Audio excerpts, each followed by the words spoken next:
আমার দিনী বোনদেরকে নিয়ে আমি আর একটু কথা বলে নিই। সম্মানিত দিনী ভাই বোন, অনেক পুরুষ নারী উপস্থিত হয়েছেন। আপনি দেখেন রাসূল সাল্লাল্লাহু আলাইহি সাল্লাম তার ব্যাপারে কিভাবে বলছেন। রাসূল সাল্লাল্লাহু আলাইহি সাল্লাম বলছেন, পৃথিবীর মানুষ সিনফান মিন আহলিন নার, দুই শ্রেণীর মানুষ জাহান্নামে যাবে, আমি তাদের দেখিনি। দুই শ্রেণীর মানুষ জাহান্নামে যাবে, আমি তাদের দেখিনি। তবে ওরা জাহান্নামে যাবে। এক কমন মাহম সে এতন, এক শ্রেণীর মানুষ তাদের হাতে থাকবে লাঠি গাভীর লেজের মতো। এক শ্রেণীর মানুষ তাদের হাতে থাকবে লাঠি গাভীর লেজের মতো, একদিক মোটা একদিক চিকন। এজরেবুনা বেহান্নাস, এ দিয়ে তারা মানুষকে মারবে, এরা জাহান্নামে যাবে। এ দিয়ে তারা মানুষকে মারবে, এরা জাহান্নামে যাবে।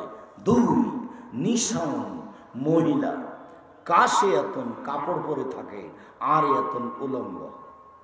ভাষা কিন্তু আমার নয়, মুহাম্মদ সাল্লাল্লাহু আলাইহি সাল্লামের মুখের শব্দ বলছি আপনাকে। নিশান, মহিলা কাশে এতন, কাপড় পরে থাকবে, আর এতন উলঙ্গ।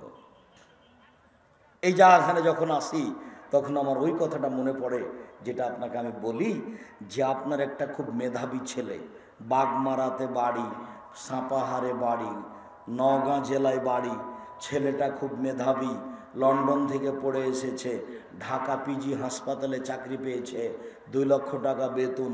তো বাবার বাড়ি এসেছে, গাড়ি থেকে নামলো, দেখি ছেলের গায়ে গলায় টাই আছে, প্যান্ট টাকনোর নিচে আছে, দাড়ি চাঁচা আছে, হাতে সিগারেট আছে।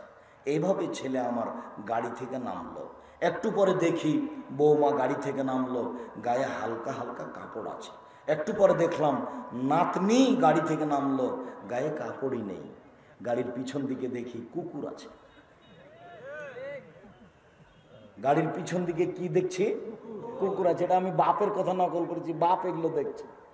এখন বাপ কি বুঝলো? বাপ কি বুঝলো যে টাকা পয়সা যা খরচ করেছি তা ঠিক আছে? বাপ কি বুঝলো যে সব টাকা পয়সা খরচ করেছে জবাব দিতে হবে না? বাপ কোনটা বুঝলো? মনে করছেন যে আমি আর আপনি কুকুর সিরিগাল পশু প্রাণীর মতো দুনিয়াতে আছি, তাই বিচার হবে না? কতদিন বললাম, করোনা ভাইরাস যখন দেখা দিয়েছিল আমি বলেছিলাম কারো যদি করোনা হয় তাহলে আমি তাকে আমি তার সাথে খেতে একসাথে প্রস্তুত, একই প্লেটে খাবো। কেউ যদি করোনায় মারা যায়, আমি আব্দুর রাজ্জাক বিন ইউসুফ তাকে নিজে গোসল দেওয়াবো, কাফন দাফন করাবো, জানাজা পড়াবো। এতে যদি আমার করোনা হয়ে যায় তাহলে আমি বলবো না যে এই জন্য হয়েছে, আমি বলবো পৃথিবী সৃষ্টির 50,000 বছর পূর্বে আমার নামটা ছিল যে আমার একদিন করোনা হবে, তাই আজ হয়েছে। আমি অল্প দিন 3 ফুট পর পর দাঁড়িয়ে মুখে মাস্ক দিয়ে আমি বাঁচতে রাজি নই। আমি ওই পূর্বের সিদ্ধান্তে বাঁচতে রাজি। আমি বলেছি 3 ফুট পর পর দাঁড়ানো বৈধ করতে হলে আবার মুহাম্মদ সাল্লাল্লাহু আলাইহি সাল্লামকে আসতে হবে।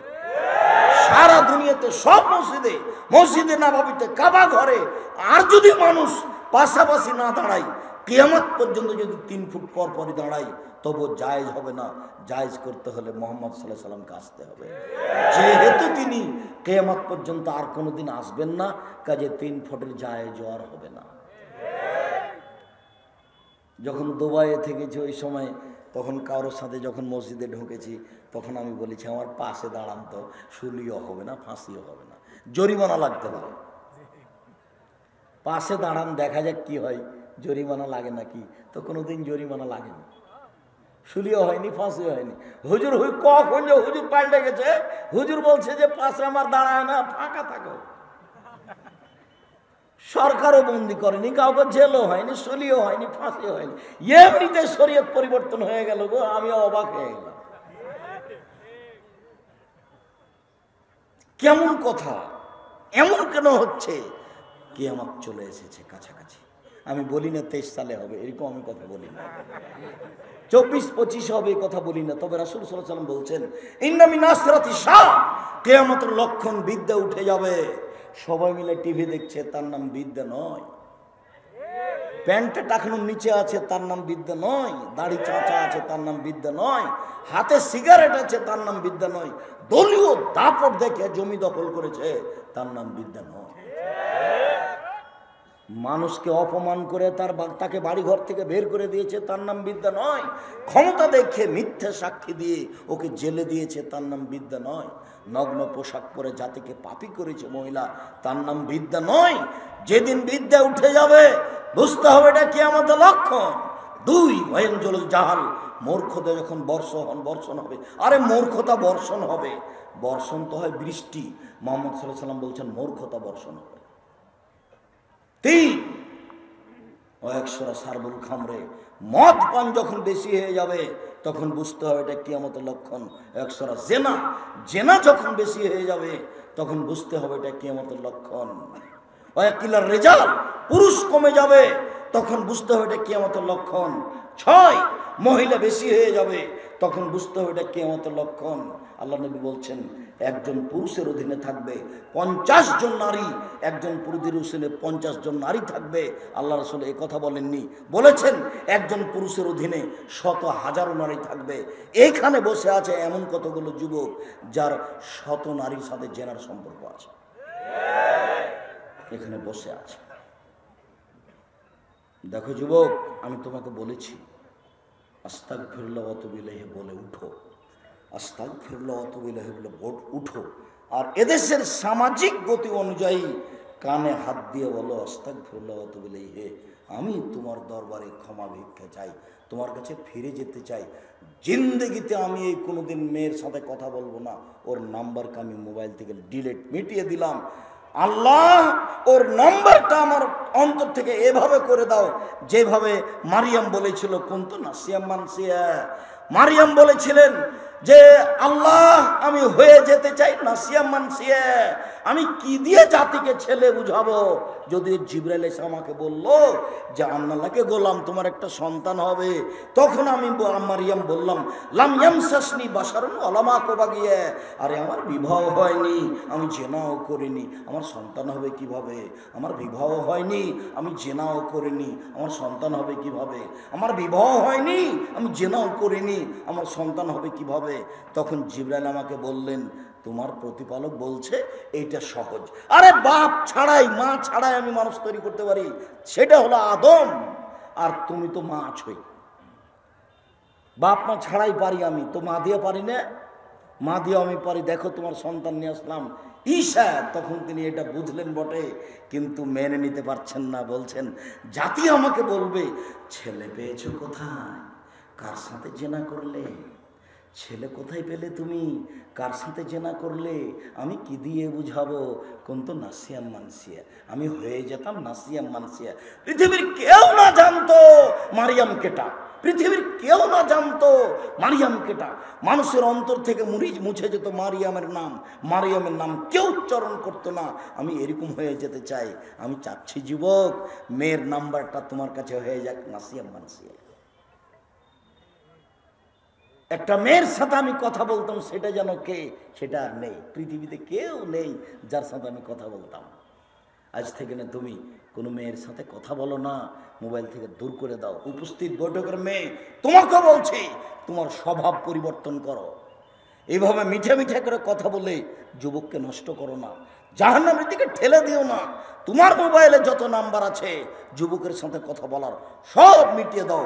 উপস্থিত দিনী বোন আপনাকে বলছি, আপনার স্বামী যখন থাকে না তখন আর একজনের সাথে মোবাইলে গল্প করেন, আপনি আবার বোরখা পরে থাকেন।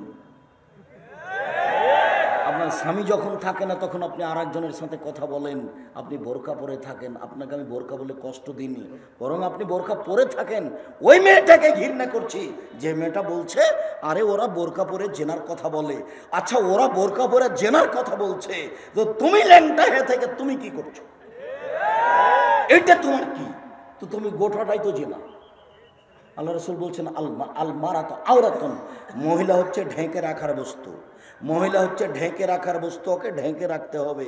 যা খারাজাত ইস্তাসরাফাহা শয়তান, যখন ও বাড়ি থেকে বের হয় শয়তান তখন তাকে খেপিয়ে তোলে, শয়তান তখন তাকে খেপিয়ে তোলে, যার জন্য ওকে ঢেকে রাখতে হবে।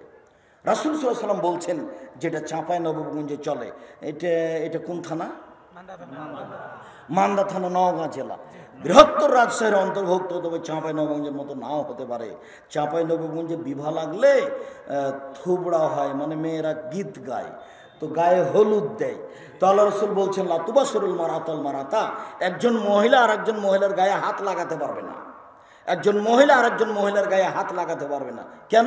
ফাতামা থাকে যাউজিয়া কানু ইয়ানজুরি ইলাইহা, যদি হাত লাগাই তাহলে তার শরীরটা নরম না শক্ত বুঝতে পারবে। নরম শক্ত বুঝতে পারলে তখন তার স্বামীকে বলবে যে খালেদার শরীরটা এমন নরম, তখন তার স্বামী তাকে অন্তরের চোখে দেখবে। এই জন্য হাত লাগানো নিষেধ। স্বামী যেন আর একটা মহিলাকে অন্তরের চোখে দেখতে না পারে, তাহলে আপনার অবস্থা কি? আমি ধর্ম কি দিয়ে বুঝাই? আমি কি ভুল বুঝছি? হাদিস তো বুখারী মুসলিম। আমি জাতিকে শরীয়ত কি দিয়ে বুঝাই? আমি কি ভুল বুঝছি? ভুল বুঝিনি। সম্মানিত দিনী ভাই বোন, এটাই ঠিক। আপনাকে এটা গ্রহণ করতে হবে, এই কথাই ঠিক। আপনাকে এটা গ্রহণ করতে হবে, এই কথাই ঠিক। রাসূল সাল্লাল্লাহু আলাইহি ওয়াসাল্লাম বলছেন ইন্নাল মারাতা তুকবিলু ফি সূরাতি শয়তান ওয়া তুদবিরু ফি সূরাতি শয়তান। মহিলারা শয়তানের বেশ ধরে আসে, শয়তানের বেশ ধরে যায়। মহিলারা শয়তানের বেশ ধরে আসে, শয়তানের বেশ ধরে যায়। তো আল্লাহর নবী কি খাদিজাকে শয়তান বললেন? নাউজুবিল্লাহ, তা তো বলেননি। আল্লাহ নবী আয়েশাকে কি শয়তান বললেন? জি না। এক মিনিট, এই চলে এমনভাবে চুপচাপ বসে থাকবে পাখি যেন মনে করে পাথর। আপনারা আমার দিনী ভাই বোন যারা আমাকে দেখতে পাচ্ছেন ভালো কথা, যারা দেখতে পাচ্ছেন না এক পায়ে দাঁড়িয়ে থাকবেন। দয়া করে আমাকে কোনো কাজ দেখাবেন না। এখন আপনি চা খাওয়ার নামক সেখানে যাবেন না, আমার খুব কষ্ট হয়। তখন আপনাকে আমি মনে করি এটা গরু ছাগল মনে হয়। আমি তো কোনো কেসা কাহিনী বলতে আসি। আপনাকে তো আমি বলছি 90 সাল থেকে নিয়ে এখন পর্যন্ত আমি কোনোদিন কেসা কাহিনী বলিনি। আপনাকে যখন বলছি আমি 90 সাল থেকে এখন পর্যন্ত আমি কোনোদিন অপ্রয়োজনীয় বাক্য বলিনি। আপনি এটাকে সাথে এসেছেন, ভালো কথা। ভালোবাসাটা ভালো হয়ে থাক, এটা আমি চাচ্ছি। আমি কেসা কাহিনী বলি না, আমি কোনো রূপক কথা বলি না। সম্মানিত দিনী ভাই বোন, আপনাকে আমি এই অংশটুকু জরুরিভাবে এইভাবে দেখাতে চাচ্ছি যে রাসূল সাল্লাল্লাহু আলাইহি সাল্লাম বললেন যে মহিলারা শয়তানের বেশ ধরে আসে, শয়তানের বেশ ধরে যায়। তাহলে সবাই কি শয়তান? জি না। এক মিনিট দেখেন আপনি। এই মেয়ে কথা বলছো কেন? তোমাকেই তো বলছি, কথা বলছো কেন? তুমি একটু শরম করছো না? মুখ বন্ধ করো। উপস্থিত দিনী মুসলিম বোন, আপনাকে অনুরোধ করছি আপনি মুখ বন্ধ রাখেন। আর একজন যদি আপনার গায়ের ওপর দিয়ে চলে যায় তবু আপনি মুখ খুলবেন না, চুপচাপ থাকেন। আর এই যে কতগুলো মেয়ে এসেছিল ঢং ঢং করে চলে গেছে, ওটা আপনার স্ত্রী। আপনি বলে নিয়ে আসেননি যে আব্দুর রাজ্জাক সাহেব আসছেন, চুপচাপ বসে থাকবা, মুখ খুলবে না, আমাকে অপমান করিও না। যেমন ইব্রাহিম আলাইহিস সালাম বললেন যে দেখো তুমি আমাকে মিথ্যুক প্রমাণ করো না। তুমি যদি বলো যে এটা আমার স্বামী, তাহলে আমি কি হয়ে যাব? আমি মিথ্যুক হয়ে যাব। তুমি আমাকে মিথ্যুক প্রমাণ করো না। আপনি আপনার স্ত্রীকে বলে নিয়ে আসছেন, দেখো আমরা কিন্তু আব্দুর রাজ্জাক সাহেবের বক্তব্য শুনতে যাচ্ছি, তুমি আমাকে যেন খাটো করো না। কারোর সাথে গল্প করবে না, মুখখান বন্ধ রাখো ঘন্টাখানিক। আর এই যে রেখে গেলাম, এখানেই থেকে যাওয়া, আয়েশা রাদিয়াল্লাহু তাআলা আনহার মতো থেকে যাওয়া। আব্দুর রাজ্জাক সাহেব এটা কি বললেন যে আয়েশার মতো থেকে যাবেন, মানে এটা কি? ও, এইটা হলো এই যে আয়েশা রাদিয়াল্লাহু তাআলা আনহা তার হাওদা উটের উপরে যে বসার জিনিসটা থাকে সেইখান থেকে বের হয়ে পেশাব পায়খানায় গেছিলেন। পেশাব পায়খানা থেকে এসে ওটাতে বসবেন, তো এখানে গলায় হাত দিয়ে দেখছেন হাড়টা নেই। ইন্নালিল্লাহ, রে হাড়টা কোথায় পড়েছে, হাড়টা কোথায় পড়েছে? তো যেখানে পেশাব পায়খানা করতে গেছিলেন সেখানে গেছেন, সেখানে গিয়ে এসে দেখছেন যে লোকজন নাই, সবাই চলে গেছে। ওনার ওই উটের উপরের হাওদাটা মানুষে উটের উপরে তুলে দিয়েছে, কিন্তু ওরা খেয়াল করেনি যে আয়েশা ভিতরে আছে কিনা। তা আয়েশা রাদিয়াল্লাহু তাআলা বলছে না, আমরা তখন তো কম বয়সের মহিলা, তো আমার গায়ে তেমন শক্তি ছিল না, গোস্ত ছিল না, আমি খুব হালকা পাতলা ছিলাম। ওরা বুঝতে পারেনি, ওরা হাওদাটা উঠিয়ে উটের উপরে দিয়ে দিয়েছে, কিন্তু আমি যে ওর ভিতরে নেই ওটা ওরা বুঝতে পারেনি। তা আমি এখন তো কেউ নাই, বেকায়দায় পড়ে গেলাম। তো আমি এখানে থেকে গেলাম, কোথাও গেলাম না। কেন? যখন হাওদাতে দেখবে যে আমি নেই, তখন মোহাম্মদ কোথায় খুঁজবে? তাহলে এখানে বসে থাকি, খুঁজতে খুঁজতে আগে এখানে আসবে, আমাকে পেয়ে নিবে। তো আপনি আপনার স্ত্রীকে বলে দিবেন যে তুমি এখানেই থাকো, সব চলে গেলে তুমি যাবে না, আমি এসে তোমাকে নিয়ে যাব। কথা বুঝাতে পারিনি? তারপরে এইসব এখানের দুটা কথা আছে, ওটা একটু বলে শেষ করেন তো। ঘটনাটা কি? ঘটনা এটা অনেক বড় ইফকের হাদিস, লম্বা হাদিস, অত বড় ঘটনা এখানে বলা যাবে না। তখন সকাল হয়ে গেছে, তো এই একজন লোককে রেখে দেওয়া হয়, এই শোনো সাফরেন মুআত্তাল, সকাল যখন হবে তখন দেখিও কারো ব্যাগ বকটা কিছু পড়ে আছে নাকি, তুমি এখানে থাকো। তখন সাফরেন মুআত্তাল বলছে, কি ব্যাপারটা, কি ওখানে হাঁটা কেন? তখন উনি বুঝেছেন যে এটা তো আয়েশা, ব্যাপারটা কি? তখন উনি বলছেন, ইস্তারজা ইন্না লিল্লাহি ওয়া ইন্না ইলাইহি রাজিউন, দুর্ঘটনা, ঘটনা কি, ব্যাপারটা কি, আয়েশা কেন এখানে? ইস্তারজা ইন্না লিল্লাহি ওয়া ইন্না ইলাইহি রাজিউন। আয়েশা রাদিয়াল্লাহু আনহা বলছেন, আল্লাহর কসম, আমি সাফওয়ানের মুআত্তালের মুখ থেকে এই শব্দ ছাড়া আর কিছু শুনিনি। তারপরে তিনি উটটা আমার কাছে নিয়ে আসলেন, উটটা বসালেন, আমি উপরের উঠে গেলাম। এবার সাফওয়ান উটটা ধরে নিয়ে যেতে লাগলেন যেখানে আল্লাহর নবী আছে। তখন মুনাফিকরা দেখে বলল, ঘটনা কি রে? আয়েশার সাথে কার প্রেম হয়েছে? নাউজুবিল্লাহ। এইটা হলো ইফকের ঘটনা। মুনাফিক খুব কঠিন জিনিস। মুহাম্মদ সাল্লাল্লাহু আলাইহি সাল্লামের পরিবারে গায়ে হাত দিতে ওরা ছাড় দেয়নি। মুনাফিক খুব কঠিন জিনিস। মুনাফিক দেখলে আমার খুব কষ্ট হয়। আমি মাঝে মধ্যে ভাবি যে আচ্ছা, জামিয়া সালাফের ব্যাপারে এত যে লোকটা শত্রুতা করছে, মুনাফিকি করছে, তো ও তো নেকি পাবে নাকি? দেখেন, এটা তো মুহাম্মদ সাল্লাল্লাহু আলাইহি সাল্লামের স্ত্রী আয়েশা। এ কি স্বাভাবিক ব্যাপার? সারা দেশে ছড়িয়ে দিল এই কথা, কিয়ামত পর্যন্ত এই ঘটনা লেখা থাকবে। 29 দিন যাবৎ তিনি চোখের পানি মুছতে পারেননি, চোখের পানি বন্ধ হয়নি। বলছেন, 29 দিন যাবৎ আমি চোখের পানি বন্ধ করতে পারিনি, আমি সুরমা লাগাইনি, সব সময় আমার চোখের পানি ঝরতে থাকে। আমিও তখন বুঝতে পারিনি ঘটনা কি। আমি তো বাড়ি চলে এসেছি, আমার খালা আমাকে নিয়ে পেশাব পায়খানার জন্য নিয়ে গেছেন। তো আমার আসতে লেগে আমার খালা পায়ে কাপড় বেঁধে পড়ে গেছে। তা আমার খালা বলছেন, মেস্তা ধ্বংস হোক, মেস্তা ধ্বংস হোক। যারা বদনাম করেছে তার মধ্যে মেস্তা একজন। তখন আমি বলছিলাম, খালা ছি ছি ছি ছি, খালা এ কথা বললেন কেন?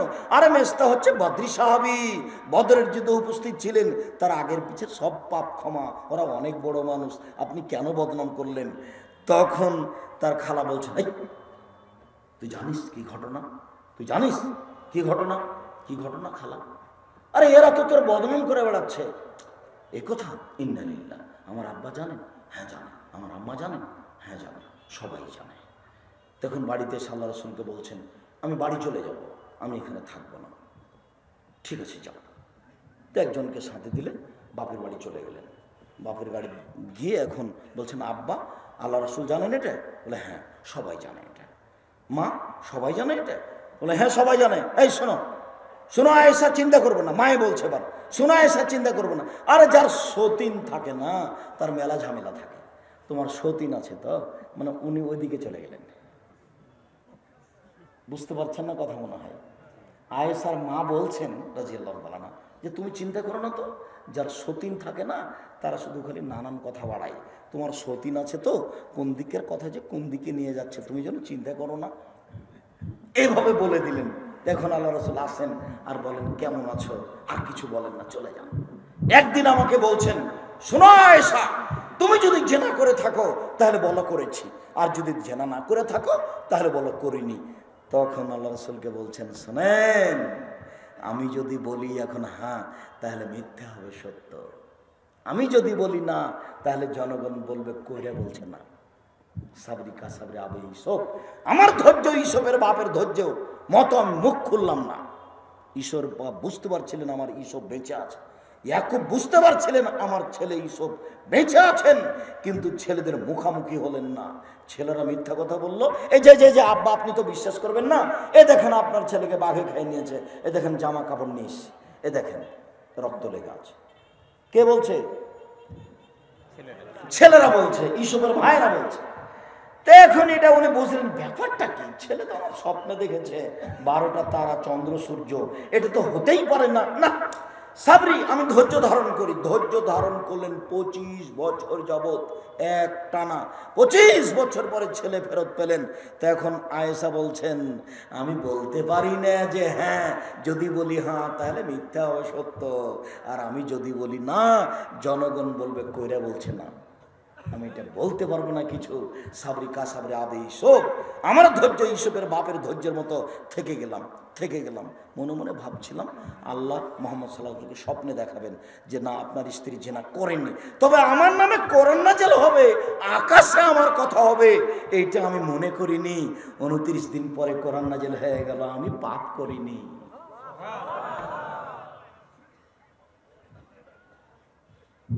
ইসুফ আলাইহিস সালামের এখানে একটা কথা মনে পড়ে। ইসুফ আলাইহিস সালাম 12 বছর জেলে থাকলেন। সরকারের লোক এসে ডাকলেন যে চলেন আপনি একটু, সরকার আপনাকে ডেকে পাঠিয়েছে। তখন ইসুফ আলাইহিস সালাম বলছেন, আরে ছাড়ো, জেল থেকে বের হওয়া আগে এই কথা শোনাতে হবে জুলাইখা জাতির সামনে ঘোষণা দিয়েছে কিনা যে আমি ইসুফ অন্যায় করিনি। এই কথা জাতির সামনে আগে জুলাইখাকে ঘোষণা দিতে হবে।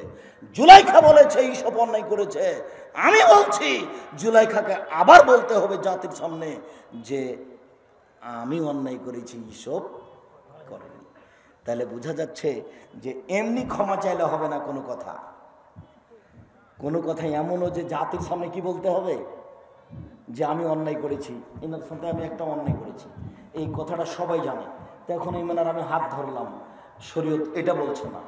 এনাকে এখন জাতির সামনে কি বলতে হবে যে আব্দুর রাজ্জাক সাহেব অন্যায় করেননি, ঘটনা আমি ঘটিয়েছি।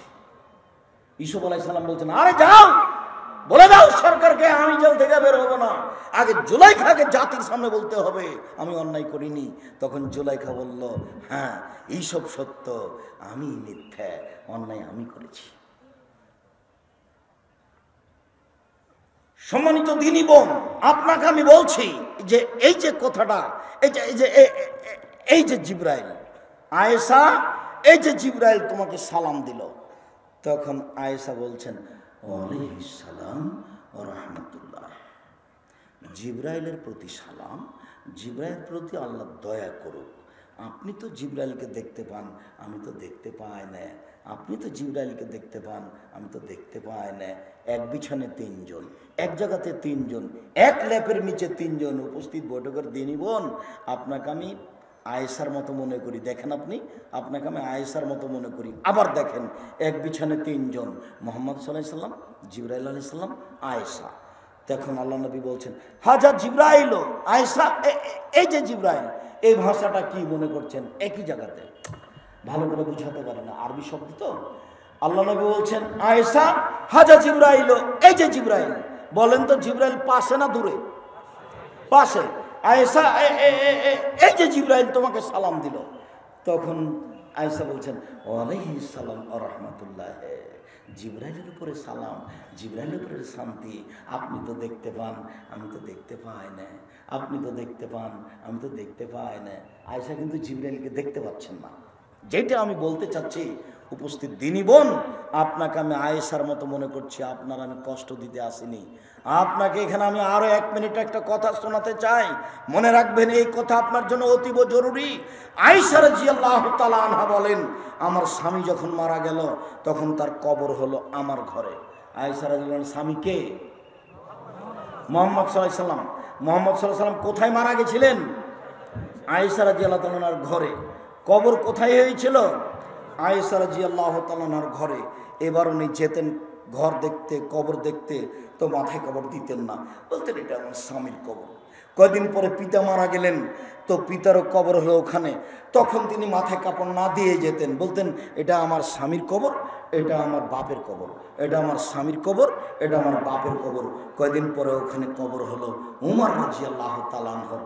তখন আয়েশা বলছেন, আমি আর মাথায় কাপড় না দিয়ে ওখানে যাই না, আমি কবরকে লজ্জা করি। আয়েশা কাকে লজ্জা করে? কবরকে লজ্জা করে। আর আপনি আজকে এসেছেন আপনার দেবরের মোটরসাইকেলে, দুটোর মধ্যে আপনি সমতা দেখেন। আপনাকে তো আমি কষ্ট দিতে চাইনি। আপনি এমন ভ্যানে এসেছেন যে আরো 5 জন পুরুষ, দেবর, ভাসুর সবাই মিলে একসাথে এসেছে। এভাবে দিনকে ধ্বংস করে নিজেকে বিক্রি করে দিয়ে পরকাল টিকবে? তবে আপনি নিরাশা হবেন না।